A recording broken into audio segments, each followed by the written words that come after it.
Tidak hanya warga biasa, pelaku ekonomi di tingkat pedesaan turut merasakan dampak positif dari pelaksanaan TMMD reguler ke-110 Kodim 0714 Salatiga, seperti yang diungkapkan salah satu pemilik sapi di desa Ketapang ini.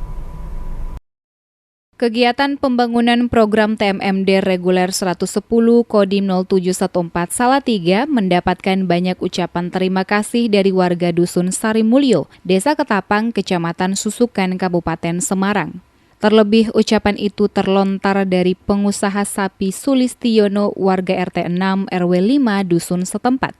Sulistiono mengucapkan rasa terima kasih lantaran para warga dan TNI menjalankan pengecoran jalan antara desa Ketapang dan Gentan, di mana jalan itu tak jauh dari kandang sapi maupun rumahnya.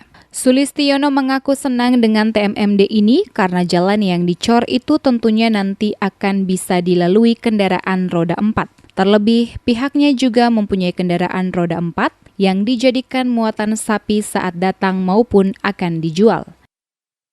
Ini kan ada kegiatan program TMMD pembangunan jalan di salah satu dusun ya. Iya. Titiknya adalah di RT 6 RW 5. Itu menurut Anda seperti apa? Posisinya kan dekat dengan usaha Anda itu. Ya alhamdulillah Pak, ini adanya TMMD. Ini jalan saya itu bisa bagus, bisa itu mau mobil.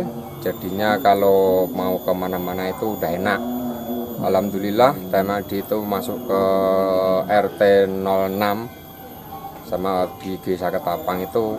Alhamdulillah sini senang dapat TMMD bisa masuk ke wilayah.